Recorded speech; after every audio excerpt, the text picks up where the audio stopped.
Today I'd like to talk about one of my favorite subjects, and that's food. You know, if you stop and think about a lot of what Jesus' teachings were, they were parables that people of the time could easily understand. And many of them dealt with plant life and nature. For example, numerous stories that Jesus related had to do with seeds, where you cast your seeds, and separating the wheat from the chaff. He talked a lot about the vines and the care of the vines. And you might remember the story about the fig tree, how the fruit displeased him and it was to be thrown into the fire and destroyed. Well, like plants, many of us are judged by our fruits. What does that mean exactly? Our fruits that we generate to be our works, or maybe the deeds that we do, our charitable volunteer work, or maybe our fruits are our children. Oftentimes our kids are a pretty good yardstick of our parenting skills or lack of them. But we are peppered in our culture with cliches. You've heard the cliche that the fruit never falls far from the tree. Again, that might be a reflection on parenting. But we're all savvy enough to know, as they were in Jesus' time, that if you plant an acorn, you're not going to get a tangerine tree from it. You're going to get an oak tree. If you plant a seed from a watermelon, you wouldn't expect to see a cactus sprout up. In other words, the seed needs the nutrients from the soil. It needs the water and the sunlight. All of those are the food that the tree or the plant requires. Do the plants live forever?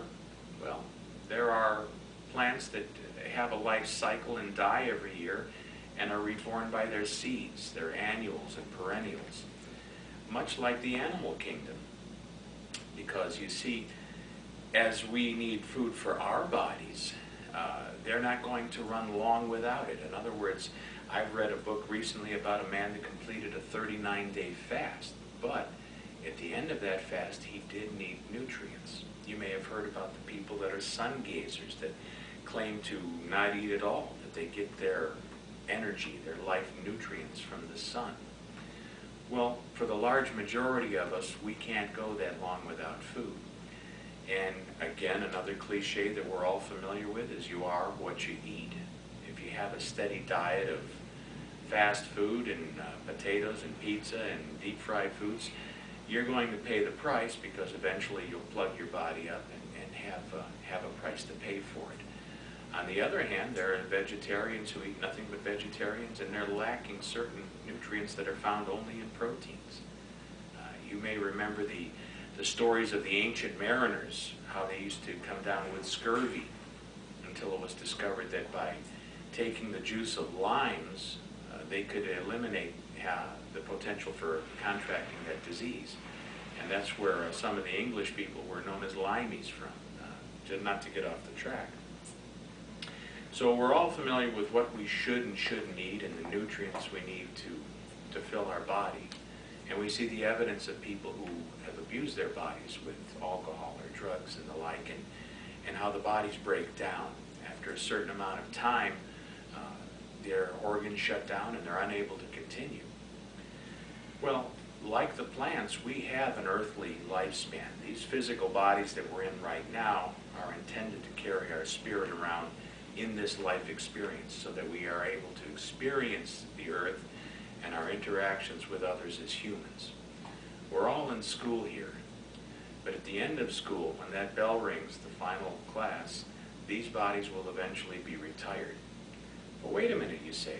The Bible talks about everlasting life. What's up with that? How come our bodies don't last hundreds and hundreds of years like the characters in the Bible? Well, the truth is, I don't know the answer to that. But what I do know is that we do have everlasting life. It's promised to us, and depending on your theology, you may believe that the everlasting life is going to be living in heaven forever with God, seated at his table, as a lot of the fundamentalists believe. And that's all well and good. If you are of the New Thought persuasion, you may believe that it's the infinite soul that continues, perhaps throughout many incarnations, if that's our choice. But like our physical bodies, our spirit bodies need food also. What kind of food are we giving our spiritual bodies? And again, to use the analogy of the junk food, if we think junk thoughts, how are we injuring our spiritual bodies? By infusing ourselves with love and light and thoughts of goodness and deeds and acts of goodness. We can't help but strengthen and build the muscle of those spirit bodies, which are so present and so precious to us.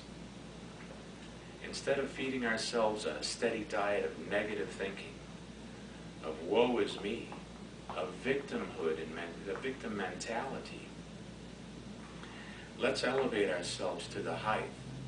In fact, speaking of food, you may have heard about Maslow's hierarchy of needs. It's a pyramid. You can easily find it on the internet. And the basic needs, of course, the first one being air. We can't survive in these bodies without air. Once we're able to breathe, well, then it'd be nice to have some water and food. And then as all these primitive needs are taken care of, the higher and higher up this pyramid we ascend. And the highest of those are spiritual values. I kind of think that he was onto a good idea, and it's been used in countless teachings. But if you stop and think about it, the pyramid should also be inverted. Because if we take care of the spiritual first, that which most people save for last, all the other things seem to fall into line. So I would invite you to consider Maslow's hierarchy of needs. Look into it and see if you don't think it might be a little topsy-turvy.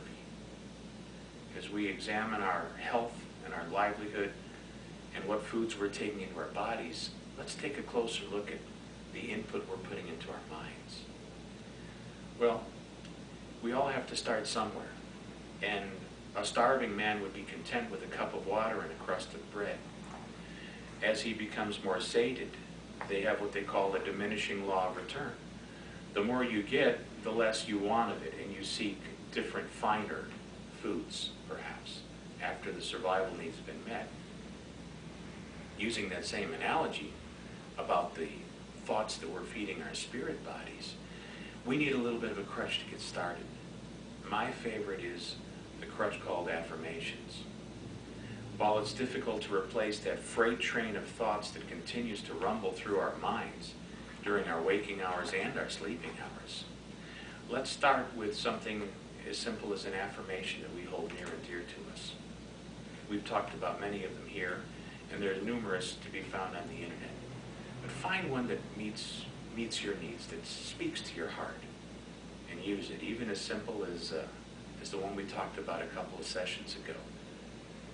Every day, in every way, I'm getting better and better. Or later it was refined to every day in every aspect, I am getting better and better. And that, of course, you can find on one of the previous tapes attributed to Mr. Kovak in France.